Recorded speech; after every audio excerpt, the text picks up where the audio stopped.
Bueno, arrancamos. A ver, les voy a contar una intimidad. Por primera vez de la virtualidad, me grabé 40 minutos y no se me grabó, no sé qué pasó. Así que empezamos de vuelta. Mi otra grabación duró 42 minutos, vamos a ver si puedo hacer que dure menos. Pero voy a poner el timer para ver qué pasa. Bueno, primero algunas consideraciones en relación al...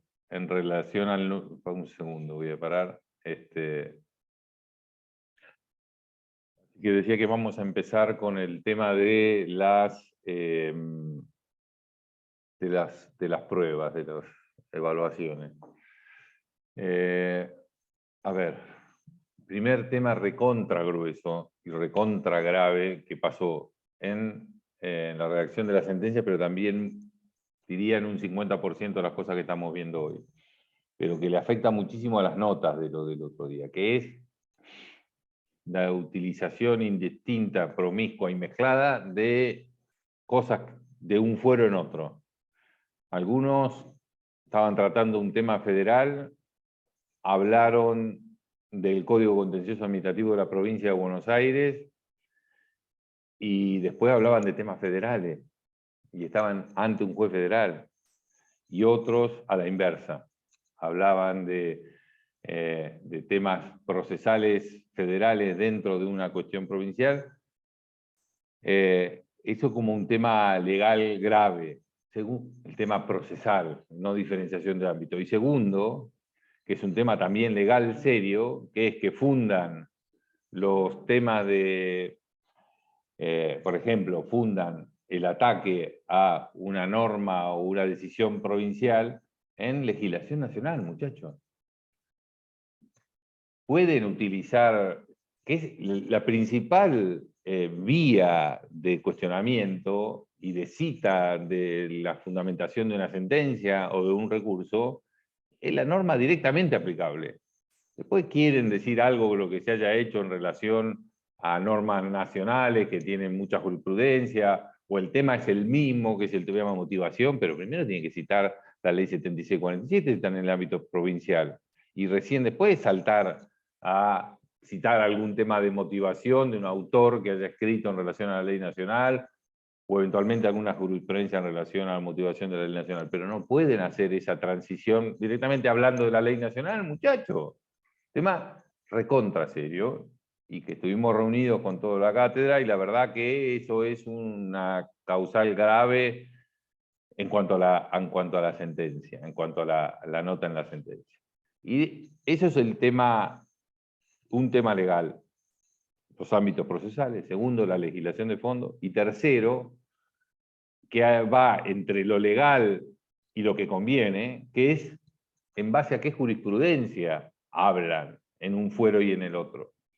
En el fuero federal, muchachos, ¿qué le preocupa lo que dice en la provincia de Buenos Aires? Es más, los jueces federales y la jurisdicción federal se creen que como son de excepción, son excepcionales y que son diferentes a todo lo demás, y más aún no les gusta que le citen sentencias provinciales. Pero aparte, porque sus superiores son cámaras contenciosas administrativas o la corte. Entonces, citen jurisprudencia de eso, muchachos, de la cámara más prestigiosa en el tema contencioso administrativo, que es la Cámara Nacional de Contencioso Administrativo Federal, de la Corte Nacional, o eventualmente de otras cámaras federales. ¿Pueden citar alguna cuestión provincial? Claro, bueno, hay fallos que son famosos en provincia, como el fallo Sarlenga. Entonces, bueno, el fallo Sarlenga, si quieren decir algo de lo que bien dice Sonia en relación a la impugnación de las decisiones de los órganos colectivos, bueno, úsenlo, pero de manera excepcional. Y cuando están debatiendo en competencia y jurisdicción provincial, cuando están charlando de temas provinciales, muchachos, préstenle atención a este tema también, que es que en jurisdicción provincial, lo que importa es lo que dice la Corte Provincial, eventualmente alguna Cámara Contencioso Administrativo. Eso por tema de lo que más se adecua a la realidad de los jueces contenciosos provinciales, pero también porque en la provincia de Buenos Aires existe lo que se llama el recurso extraordinario por inaplicabilidad de ley o doctrina legal. inclusive cuando uno en la jerga nuestra de abogados se refiere por escrito a la Corte de la Provincia de Buenos Aires, se dice la Suprema Corte de la Provincia de Buenos Aires, y a veces puede usarlo como analogía la casación provincial, porque ejerce como un tribunal de casación. Su doctrina es obligatoria para los órganos inferiores en toda la provincia. Entonces, tiene mucha fuerza que ustedes busquen jurisprudencia de la Corte para reforzar los argumentos de lo que están diciendo en la provincia de Buenos Aires. ¿Quiere decir que no pueden usar jurisprudencia de la Corte federal? No, por supuesto. La Cámara de Contencioso Administrativo tiene valor por sí mismo. Y la Corte, obviamente. Ustedes están refiriendo a revisión judicial suficiente. ¿Cómo no van a hablar de Fernández Aria, Litoral Gas, Estrada y eventualmente Pogonza? Claro que lo van a hablar. Pero tengan presente que, por ejemplo, un buen fallo que está en contra de lo que dice la sentencia de primera instancia cuando están haciendo un recurso, o un buen argumento, o le sirve de argumento para decidir cuando están dictando una sentencia de primera instancia en el fuero provincial, eso tiene mucho poder y mucha potencia. Entonces, no se confundan con eso. Entonces, ese es un tema grave de la sentencia. Después hubo graves problemas en cuanto a la estructura de la sentencia. Ya están viejos, están en cuarto año, muchachos. ¿Cuántas sentencias leyeron? Entonces, bueno, hay que buscar sentencia en primera instancia, ver cómo se estructuran, ver cómo es el encabezamiento. Entonces, algunos, yo vi dos que encabezaron como si fueran abogados, fulana de tal, jueza o juez. Muchachos, no, así no se dictan las sentencias. Y en eso no hay que ponerse creativo. Hay que ver qué es lo que agarrar una sentencia en primera instancia y copiar la estructura. Entonces, el desarrollo de los temas estructurales no estuvo bien tampoco. Pero bueno, eso se lo miró con ojos más favorables que el otro tema, que es un tema grave, que se vuelve a repetir en los recursos. Entonces, queda poco, queda un trabajo más, y lo reitero, tenemos la clase los miércoles, muchachos. Todos los miércoles, o yo, o alguno de los dos, la mayoría de las veces yo, pero por ahí me pasa algo y no puedo, 7:30 hay una clase de refuerzo, de repaso. Está en mi correo electrónico, ivanbudassi@gmail. Aprovechen, porque nada, puede ser la diferencia entre promocionar y no promocionar, y la diferencia entre aprobar o no aprobar. Eso en relación a la sentencia, van a recibir todo su correspondiente devolución. En relación, bueno, y también en todos, falta como una buena estructuración del ataque, digamos, de la jurisprudencia y de la doctrina. No se han esforzado mucho. Doctrina cero. Nada, busquen algo, ¿entendés? Eso tiene que ser una sentencia que se autoabastezca o un recurso que parezca un recurso. Vamos al tema de los recursos que, siendo este uno de los últimos encuentros que tenemos en el año, sería útil repasar. Voy a repasar, porque me anoté todos los problemas que tuvieron los escritos como tales.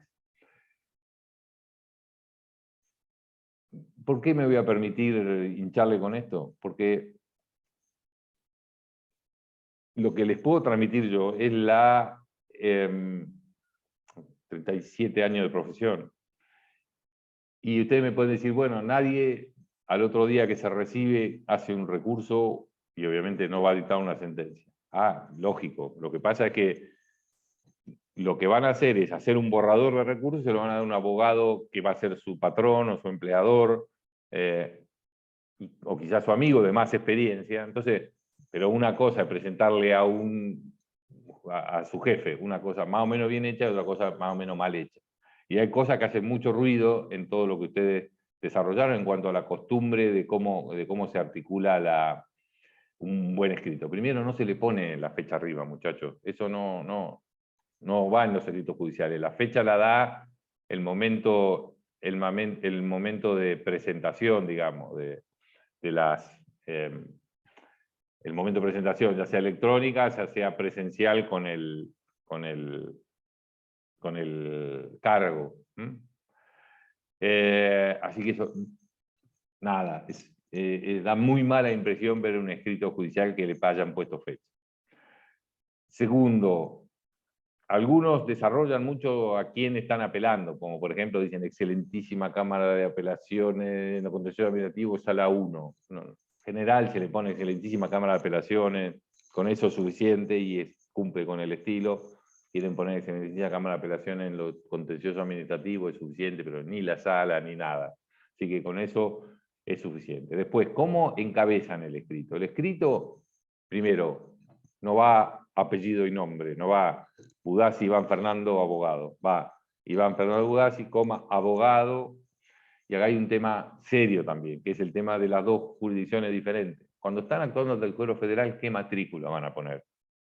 La matrícula federal.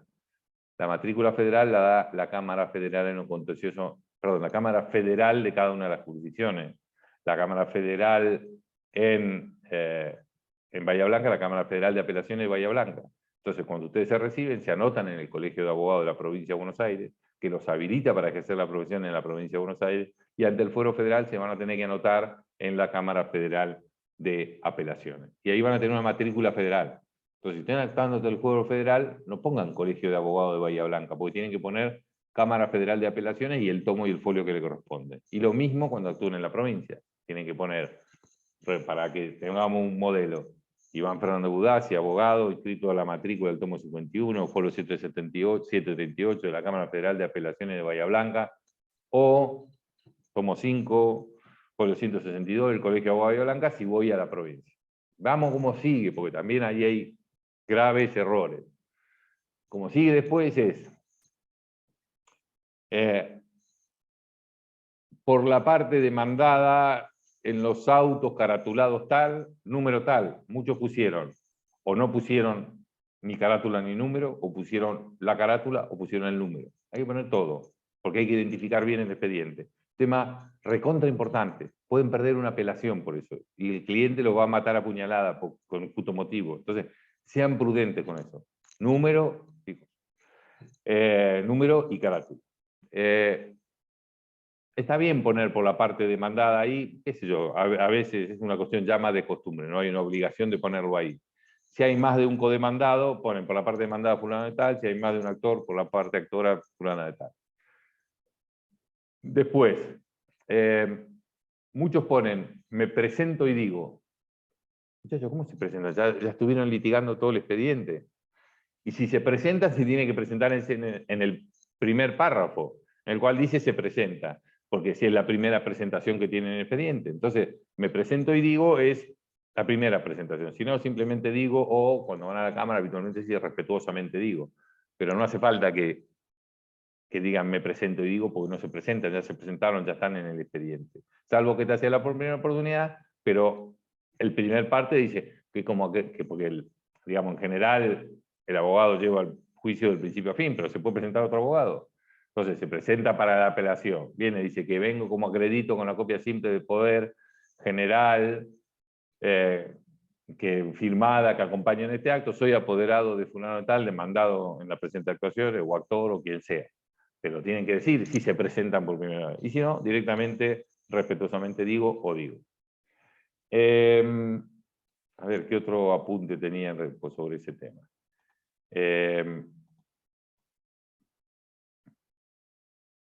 No se pone el teléfono. No sé por qué dos pusieron el teléfono. No se pone doctor.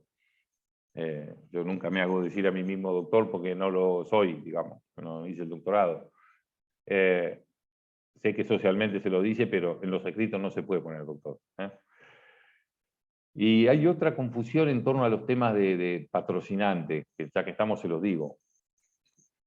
El patrocinante es cuando uno no tiene poder y firma al cliente. Entonces, puede ser fulano de tal por derecho propio. Algunos me pusieron fulano de tal, presidente de la sociedad anónima tal, por mi propio derecho y en representación de la sociedad. Es raro que esté demandado el presidente a título personal y la sociedad. Entonces no tiene que poner como el propio derecho, sino fulano de tal, presidente de la demandada sociedad fulano de tal, con el patrocinio del Estado de Iván Fernando Budazzi, punto suspensivo, etc. Ese tema tengan cuidado porque muchos de los patrocinios estuvieron mal encabezados. Así que veamos ahora el otro tema a ver qué tengo acá anotado. Bueno, un tema, muchachos.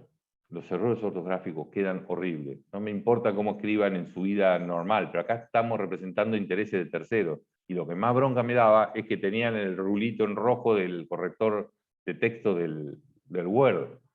Entonces, por favor, eso hay que prestarle atención.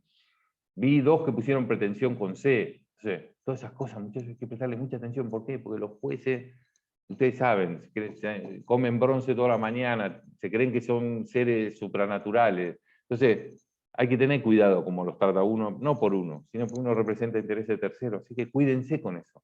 Por favor, se los pido. No es un tema menor, reitero, ya no me importa su vida personal, pero acá están representando intereses de terceros y hay que cubrir todas las bases posibles. Algunos se referían a su parte como el cliente. En los escritos judiciales no se acostumbra a decir cliente. Mi parte, el demandado, el accionado, el accionante, hay 20 sinónimos para referirse a quien uno representa, pero traten de evitar la palabra cliente, que no se utiliza en los escritos o no es de estilo.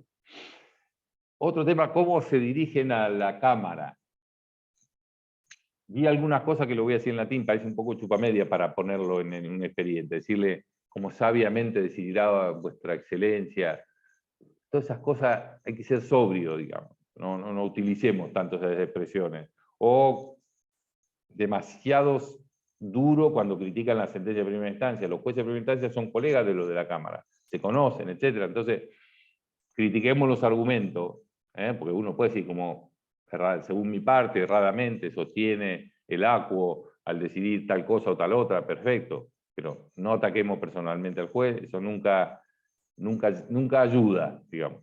Seamos duros con los argumentos, seamos suaves con las personas.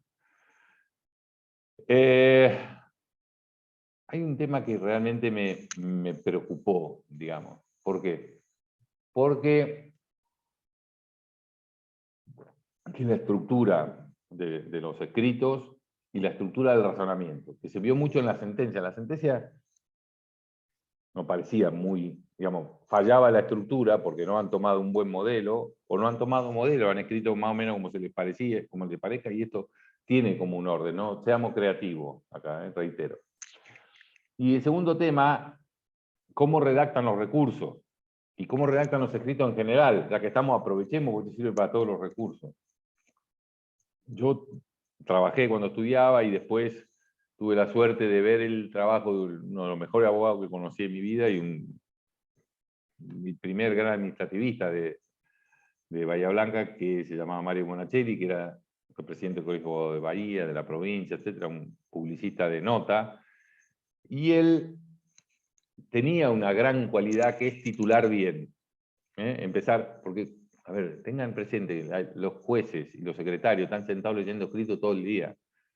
Y si ustedes le escriben, como he visto, 5 páginas, hablando, sin nada que le llame la atención, sin un entrecomillado, sin cursiva, sin negrita y sobre todo sin título, es muy difícil entender qué es lo que están haciendo. Más allá de que muchos no merecen lo que el Código Procesal Civil y Comercial, que se aplica directamente en el fuero federal y supletoriamente en el fuero contencioso administrativo, porque vean ustedes que ya se habrán entendido la lógica del Código Contencioso Administrativo, que no habla de todos los temas,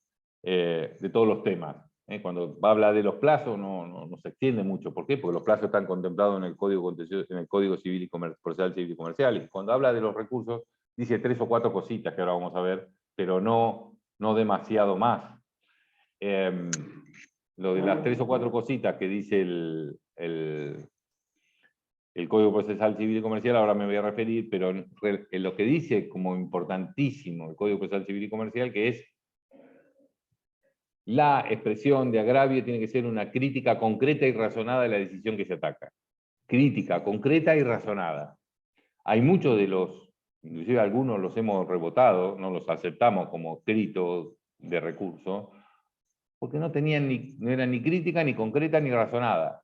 Entonces, ustedes, ¿cómo desarrollan un memorial cuando atacan algo que no es una sentencia definitiva? O una expresión de agravio, que así se llama cuando atacan a la sentencia definitiva. Bueno, primer punto es, vamos por partes. ¿Cómo se estructura el recurso? En la provincia de Buenos Aires, como hay cámaras regionales, y en esto yo tuve alguna participación especial, digamos, cuando se redactó la ley 13.008, con Perrino estábamos asesorando al Colegio de Abogados, y le pusimos que era escrito que la apelación se apelara y se fundara en primera instancia y en un mismo escrito. Es decir, ustedes apelan y fundan, que ese es un tema grave que la mayoría ni tocaron en sus escritos.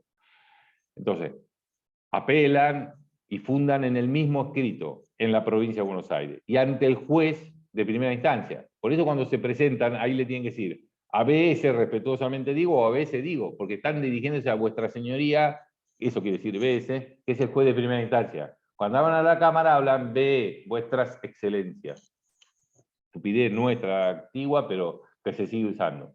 Entonces, ahí ustedes le están hablando al juez de primera instancia, presentan la apelación, el juez ve que están las características formales de plazo y de mínima lógica, y lo manda a la Cámara Regional, en nuestro caso Mar del Plata. Ese es el sistema del Código Contencioso Administrativo, que difiere del Código Civil y Comercial de la Nación que se utiliza en el fuero federal. Allí ustedes apelan ante primera instancia, que es un escrito de 3 líneas que dice que vengo por presente de poner formal recurso de apelación contra la sentencia tal y tal, artículo 252, 255 del Código Procesal Civil y Comercial, y listo. Después el expediente viaja a la Cámara, acá sería la Cámara la Cámara Federal, que viaja el expediente de Belgrano a Mitre. Cuando llega se llama, se notifica que el auto está en condiciones de fundar el recurso, se llama autos a la oficina, que ya está la oficina de mesa de entrada de la Cámara Federal de Apelaciones. En los juicios civiles es lo mismo para el federal que el contencioso administrativo. En los juicios contenciosos administrativos, solamente en el juicio federal, significa que están los autos a la oficina para apelar, para fundar el recurso, y ustedes fundan el recurso. Y así se llama el escrito de fundamentación de recurso, que cuando es sentencia definitiva llama expresión de agravio. Entonces el título debe ser expresión de agravio. Y ahí ustedes se lo dirigen a la Cámara, excelentísima Cámara de Apelaciones. El escrito de apelación, que simplemente eso de 3 líneas, que se lo dirigen al juez de primera instancia. Arriba de decir señor juez de primera instancia, o señor juez. Y abajo, ABS digo. En cambio, cuando fundan el recurso, en el federal, dicen expresa agravio y allí sí, dirigen a la excelentísima Cámara de Apelaciones y dicen ABS digo y pasan a fundar el recurso. Entonces, esa es la diferencia sustancial entre el federal y el contencioso administrativo, que casi ninguno notó ni se esforzó en ponerlo en los recursos que estamos analizando hoy. Volvamos al tema estructural. Parece muy útil, en esto no es estrictamente necesario ni legal, ni va a ser la causal de rechazo de recursos, que en media carilla, en una carilla, 3/4 de carilla, pongan un breve relato de los antecedentes. Por ejemplo, en fecha de fulano tal, se dictó el acto administrativo tal, por el cual se disponía la cesantía de mi representado, señor fulano de tal, se interpusieron los recursos administrativos para agotar la vía administrativa, oportunamente el intendente municipal ratificó la decisión anterior, y después tienen que poner, ratificó la decisión anterior, y después, bueno, tramitado el juicio, el señor juez de primera instancia decidió rechazar la demanda en base a los siguientes argumentos. Y ponen 3 o 4 argumentos, o una breve relación, o lo que fuere, porque eso se va a vincular con lo que van a hacer después. Y volvamos a la expresión esta, crítica concreta y razonada. Entonces, ¿qué hacen después con el escrito de apelación? Bueno, siguen con la parte de decir, bueno, los agravios, se puede titular, o los motivos de la revocación de la sentencia, como quieran lo titulan. Y como decía este gran abogado, Mario Monachelli Urquiaga, que tenía una gran capacidad para titular y titular ingeniosamente.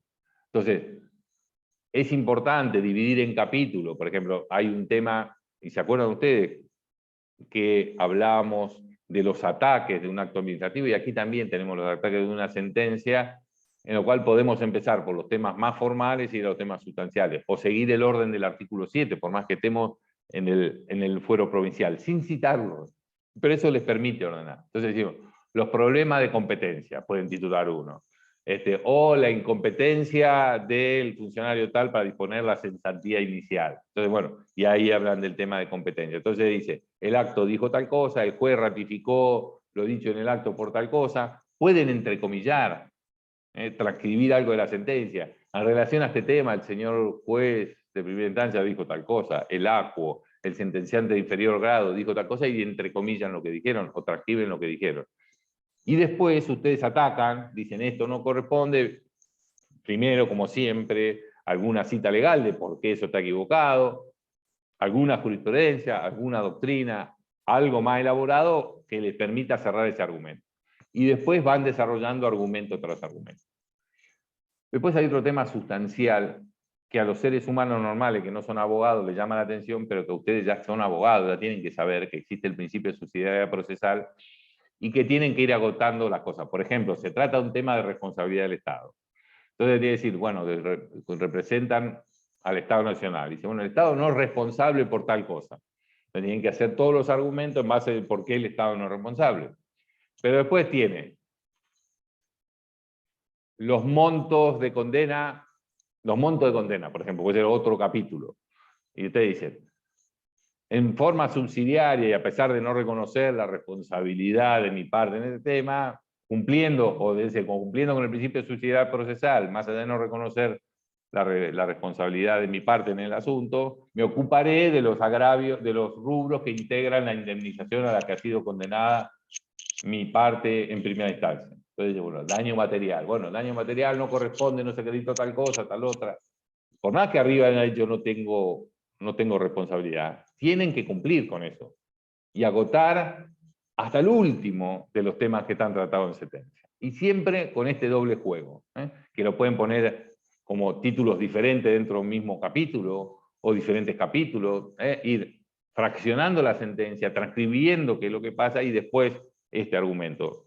Desarrollan el argumento, en lo posible con alguna base legal, y después van diciendo, como dice fulano de tal, etcétera, etcétera. Y volvamos a lo que estamos hablando hoy en relación al tema de qué jurisprudencia o qué normas aplican. Muchachos, federal, jurisprudencia federal, provincial, jurisprudencia provincial, lo cual no quiere decir que se limiten a eso, porque por ahí pueden hablar de un tema en la provincia, de alguien que habló del tema motivación o finalidad comentando la ley nacional, lo pueden poner. O algún fallo de corte, de corte nacional, en la provincia que trate ese tema. Entonces, no se aten, pero no dejen de centrar los agravios en los argumentos del fuero que corresponde.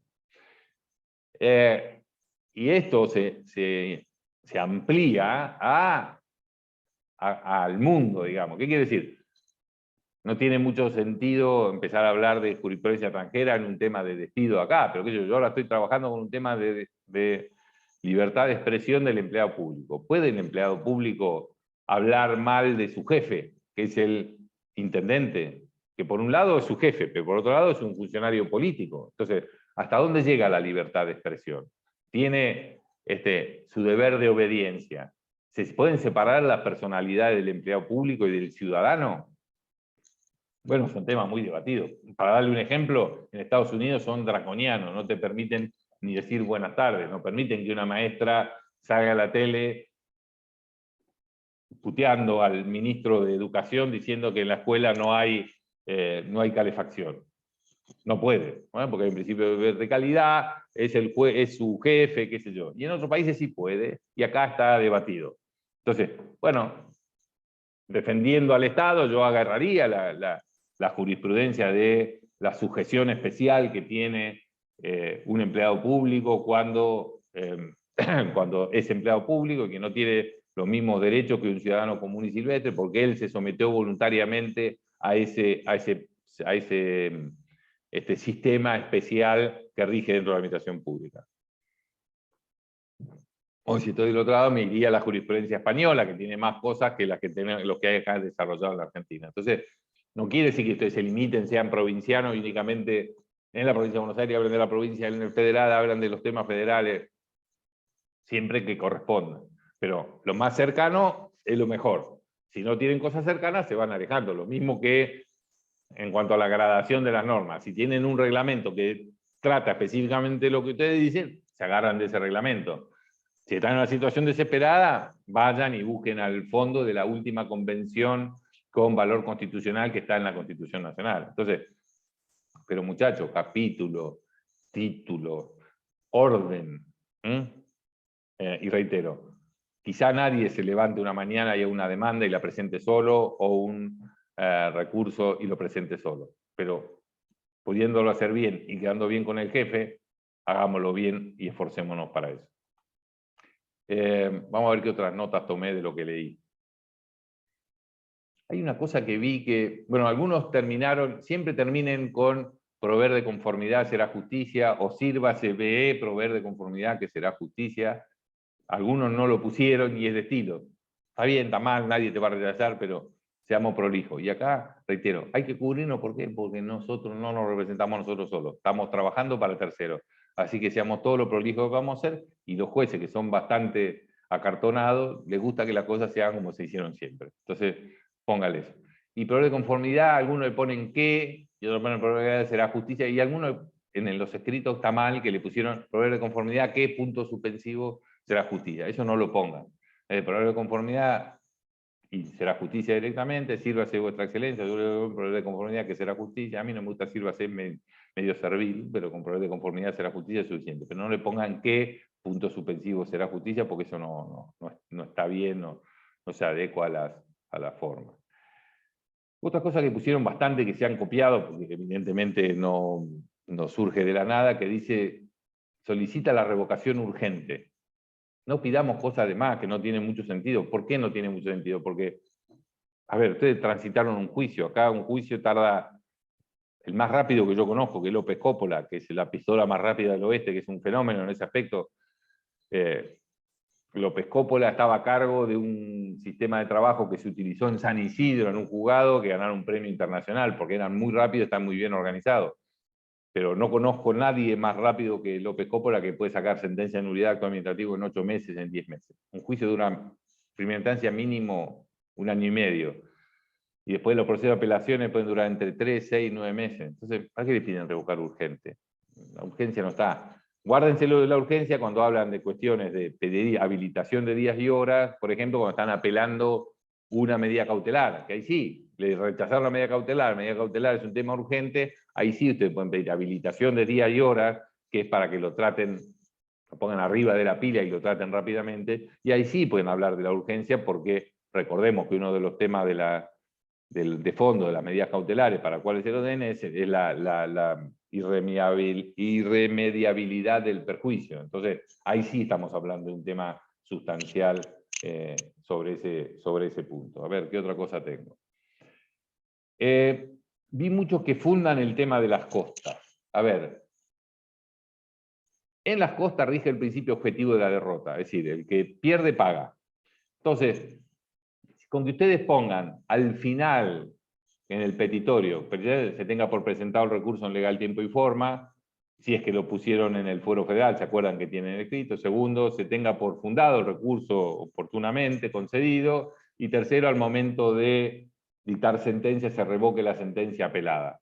Bueno, en esto, lo que pueden poner con costas o con expresa exposición de costas a la contraria, con eso es suficiente. Pero no hagan un capítulo de costas si no tienen nada especial para decir. Si el capítulo de costas procede, cuando ustedes están hablando, como decíamos recién, el tema ese del principio de subsidiariedad procesal. Dicen, no soy responsable. Si soy responsable, los montos son exagerados. Y después le pueden poner, miren el artículo 68 del Código Procesal Civil y Comercial, en donde habla el tema de las costas. Que en principio, el principio que rige en el 99,5% es que el que paga las costas es el que pierde. Hay excepción al principio objetivo de la derrota, se llama el principio objetivo de la derrota, porque el que pierde paga. Sí, ¿cuándo es? Cuando la cuestión es novedosa, cuando se cambió la jurisprudencia de la Corte a último momento, cuando cuando yo me creí con derecho a litigar por la conducta que había asumido la administración. Entonces dije, en virtud de eso, si me llega a rechazar toda la cadena de cosas que yo pedí, denme la exhibición de las costas o la imposición de las costas por su orden, que es lo que se pide. Pero si van a pedir eso porque no hay pierde paga, no hagan un capítulo específico de costas. Algunos pusieron honorable juez, que eso no se estila, digamos. Y cuando es juez, si es juez es con mayúscula porque están hablando de un juez en particular. Que esto sí rigen las reglas gramáticas habituales. Cuando se usa la mayúscula, por más que no se nombre un apellido propio, cuando se está refiriendo a alguien en particular. Y tampoco se los nombra por apellido a los jueces. Cuando ustedes están apelando a la sentencia, no dicen como dice el juez Pérez, no. La verdad, siempre como dice el juez de la otra instancia, o el juez de primera instancia, o el acuo, como quieran decirle. O el apelado, el juez apelado, qué sé yo. Hay muchos sinónimos para referirse a los jueces. ¿Qué otra cosa quería poner? Bueno, la mecánica del curso ya se los dije. Bueno, hay un tema que me llamó la atención, que es el tema del caso federal. Bueno, primero, que debe plantearse tempestivamente. Tempestivamente y oportunamente son sinónimos. Es en el primer escrito que ustedes tienen que plantearlo. Ahora, el otro punto es qué tienen que decir en esa reserva. A ver, yo quiero que me quedan algunas pantallas abiertas acá, que se las muestro mientras hablo. Fíjense, por ejemplo, que lo que dice las defensas de carácter federal es que tienen que decirlas expresamente. Yo veo que ustedes hacen, y en esto no les echo la culpa a ustedes, porque la gran cantidad de los modelos dicen eso, una mera enumeración. Dicen, bueno, reserva de caso federal, o mantiene reserva de caso federal. Por considerarse agraviar los artículos 16, 17, 18, 28, 31 de la Constitución Nacional y su concordante de la Convención Interamericana de qué sé yo, hago reserva de caso federal. Bueno, la Corte les puede venir con alguno de los chistes como el que le estoy mostrando ahora, que es que le dice, miren, no hizo la relación que hay entre el tema que está discutiendo y la materia de agravio. ¿Qué quiero decir esto? Que tienen que esforzarse por hacer una correlación, ¿entendés? Por ejemplo, la sanción aplicada a mi cliente, o a mi cliente no, es otra cosa. Vi algunos dicen cliente. Cliente no se dice dentro de los expedientes judiciales. Se dice representado, mi parte, el demandado, etcétera, pero algunos utilizan la expresión cliente y eso no se dice. Bueno, la llamada reserva genérica del caso federal, en la cual se enumeran las normas, pero no se hace una vinculación directa con el caso federal, entonces dicen, la irrazonable expulsión de su régimen de empleo público de mi representado representa una violación al artículo 14 de la Constitución Nacional por presentar una violación a la estabilidad dentro del empleo público. Al artículo 28 de la Constitución Nacional por ser manifiestamente irrazonable y no guardar una proporcionalidad entre la conducta imputada y la sanción aplicada. Siempre tienen que hacer esta vinculación, establecer cuál es el caso federal, no simplemente una numeración. ¿Siempre le da bola a la Corte a estos principios? Hay veces que no, pero es muy poco agradable que la Corte rechace el recurso por una cuestión formal porque no hicieron una buena reserva de caso federal. Así que en vez de ser un párrafo en donde enumeran una serie de normas sin correlacionarlo con el contexto, tómense 2 párrafos, 3 párrafos, media carilla, 3/4 carilla, en establecer esta vinculación. Y háganlo en el primer escrito que presentan. Y después lo siguen reiterando en cada uno de ellos.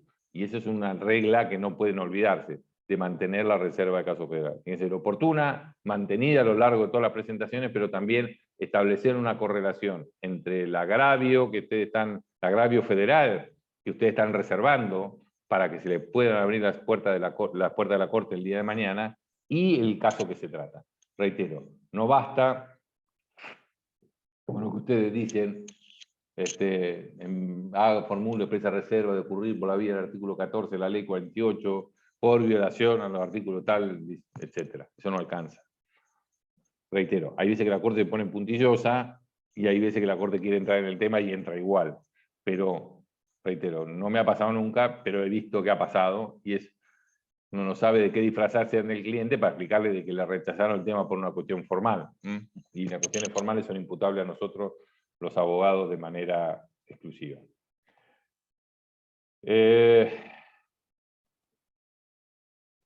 ¿Qué me queda? Bueno, no me queda mucho más. Solamente reiterar algunas cosas. Sí, acá había otra cosa. Domicilio. Reitero, domicilio es el domicilio, ustedes ya tienen domicilio constituido. Así que dicen, constituyendo domicilio en tal parte. No, si ustedes ya se constituyeron un montón de cosas. Algunos dicen, con domicilio real en tal lado.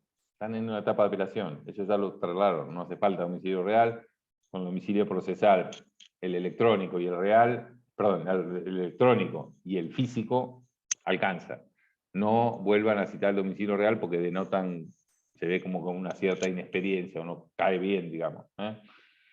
Siempre eso es en el primer escrito, en la primera presentación se denuncia el domicilio real y se dice, a ver, a vuestra señoría me presento y digo, cuando ya están presentados, cuando ya constituyeron domicilio real, no lo digan después porque no queda bien. Digan simplemente con domicilio procesal constituido en tal calle y el electrónico de tal otra manera. Las mujeres son abogadas. Vi algunas mujeres que decían abogado. Es que en esto, más allá del lenguaje inclusivo o no inclusivo, digan abogada, inscrita a la matrícula tal, federal o nacional, según corresponda.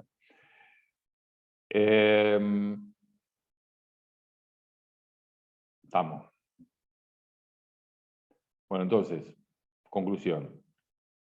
Capítulo, buen título, un equilibrio, no pasarse de piola ni hacerse demasiado chistoso, pero tratar de que le llame la atención al que está leyendo. Transcriban, pongan cursiva, resalten con negrita. Escrito 5 hojas, 6 hojas, sin nada en el medio, con pura letra, es difícil. Porque los jueces están todo el día con eso, y los secretarios también. Entonces, traten de ser precisos, no hablar de más, desarrollar los argumentos y ordenarlos.